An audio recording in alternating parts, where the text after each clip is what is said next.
Saudara-saudari yang terkasih dalam Kristus, bangsa dan negara Israel memang bangsa terpilih, dan mereka menjadi satu negara kecil di tengah negara yang besar. Tapi karena Tuhan menyertai bangsa Israel, biarpun kecil, bangsa ini sering juga mengalami kejayaan. Tetapi seperti sudah saya katakan, lebih sering bangsa ini dan negara ini mengalami masalah dan kemerosotan. Mengapa terjadi? Jawabannya adalah karena mereka melupakan Tuhan dan hukum Taurat. Dan yang kedua, karena mereka tidak mempunyai pemimpin yang baik. Hari ini dalam bacaan pertama kita mendengar kisah tentang pembaharuan bangsa Israel melalui seorang raja yang saleh yang bernama Raja Hizkia.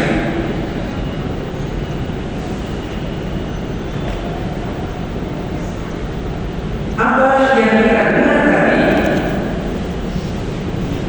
maksud Raja Yosia, bukan Hizkia, saya salah ucap, Yosia.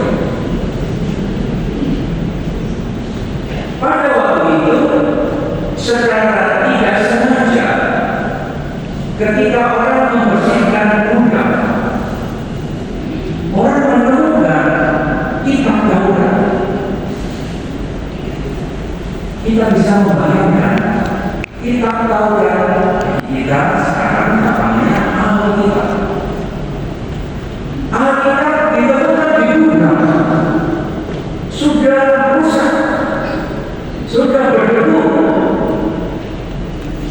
Akhirnya Alkitab ini tidak dipakai sebagai penuntun hidup, tidak dipakai untuk dibaca setiap hari dan menimba kekuatan dari firman Allah setiap hari, tetapi diabaikan. Bahkan orang menempatkan Alkitab sampai lupa dan sampai berdebu, lalu kebetulan ditemukan.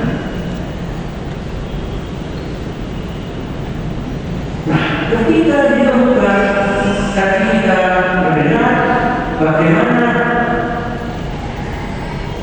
imam besar Hilkia berkata kepada Safan, sekretaris raja, aku telah menemukan kitab Taurat di rumah Tuhan.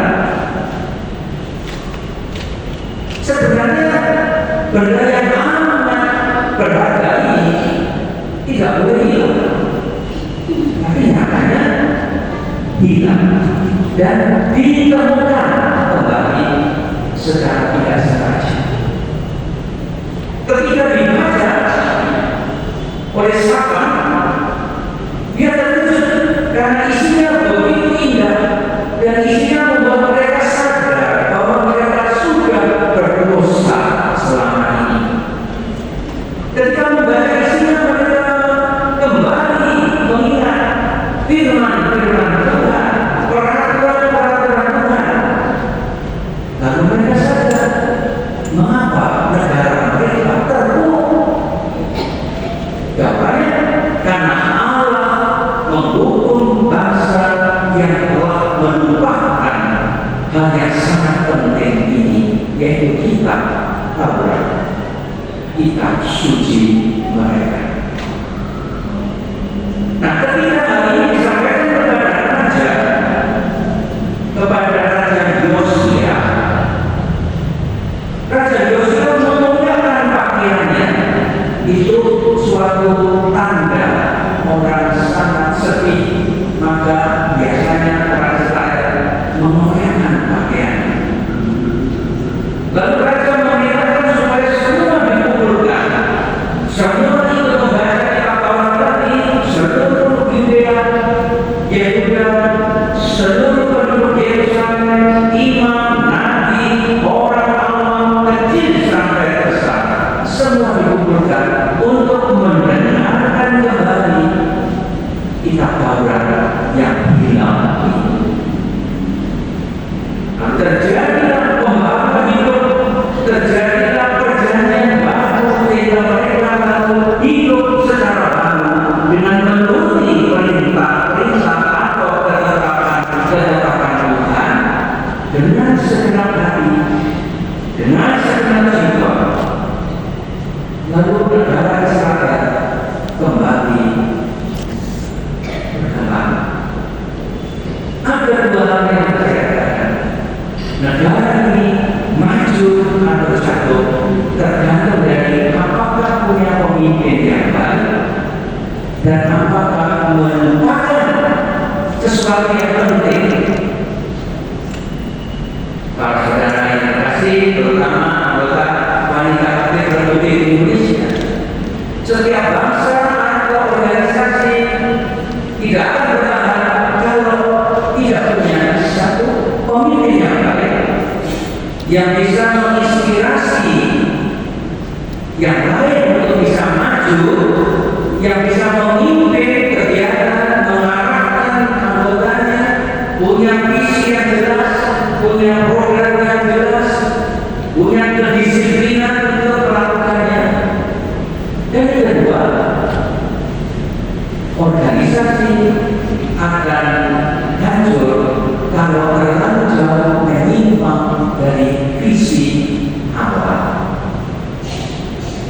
Oleh karena itu, pada kesempatan ini berinspirasi dari bacaan pertama, mari kita melanjutkan ekaristi sambil memperbuah ini. Semoga WKRI terutama yang ada di Pusat Malang, Presidium Pusat Malang, tetapi juga di seluruh Indonesia, mampu mempunyai pemimpin yang tangguh, pemimpin yang bisa mengarahkan yang lain untuk maju, berkembang. Tapi dalam doa dikatakan supaya lahir kembali, supaya semacam bangkit kembali, dan logonya bangkit kembali lebih apa lebih. Itu artinya apa? Dibutuhkan kelahiran kembali terus, dibutuhkan pembaharuan terus, dan itu memang membutuhkan pemimpin yang baik. Dan yang kedua, WKRI harus selalu kembali kepada tujuan pasti. Ketika WKRI didirikan 100 tahun yang lalu, kalau kita melupakan masa lalu dan kita melupakan tujuan utama pembentukan WKRI, maka WKRI mungkin tidak berkembang, mati, atau berkembang tapi bukan WKRI lagi,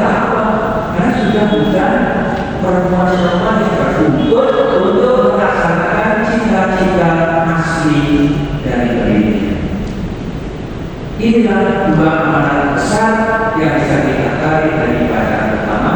Selamat ulang tahun kepada GKRI, dirgahayu GKRI, semoga maju, semoga berkembang, terutama di Nusantara, sehingga akan menghasilkan kegiatan-kegiatan yang berguna bagi bangsa, negara, dan gereja. Dari Anda yang baik, dari GKRI yang mempunyai cita-cita yang baik, dengan hati yang jujur berjuang, akan lahir perbuatan-perbuatan dan kegiatan-kegiatan yang baik juga. Dari orang yang baik akan muncul buah yang baik juga. Semoga itu yang selalu terjadi. Tuhan memberkati.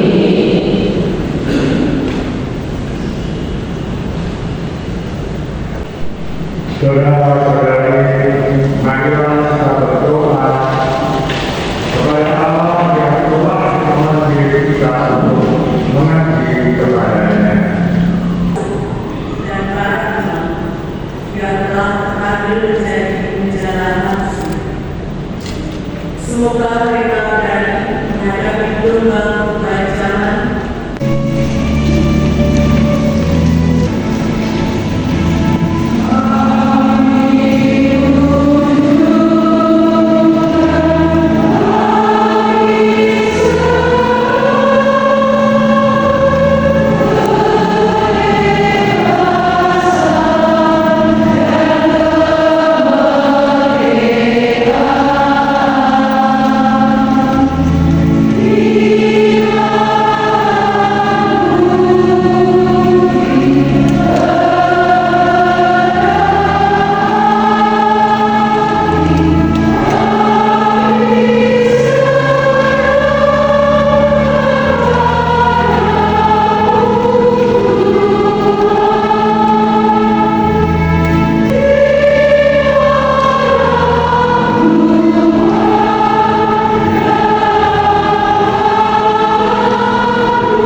Demikian juga sesudah perjalanan dia mengambil piala, sekali lagi dia mengucap syukur kepada memberikannya kepada murid-muridnya seraya berkata, "Terimalah dan minumlah kamu semua, inilah piala darahku dan perjanjian baru dan kekal yang ditumpahkan bagimu dan bagi semua orang demi pengampunan dosa. Lakukanlah ini sebagai kenangan akan aku."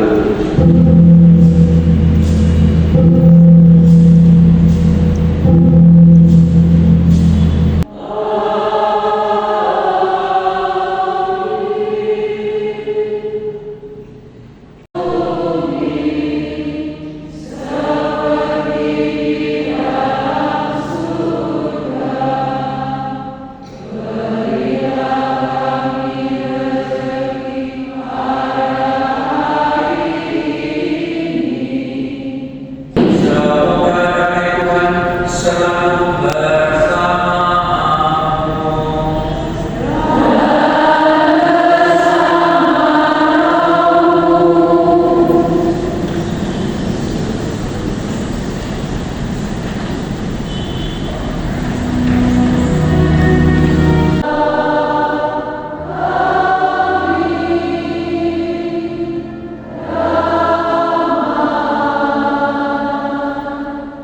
Lihatlah bahwa yang terjadi harus dosa dunia.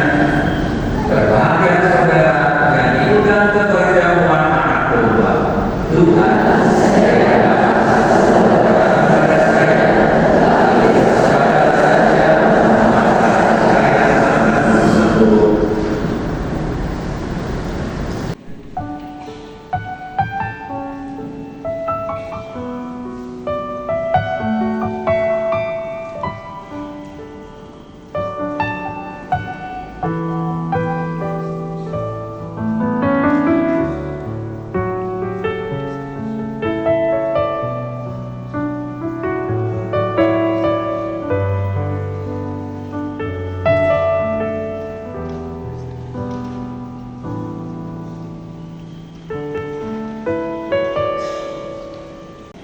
semoga kami selalu menghasilkan buah-buah kebaikan dalam hidup sehari-hari, serta penuh pengharapan menantikan kedatangan Yesus Kristus, Tuhan dan Pengantara kami.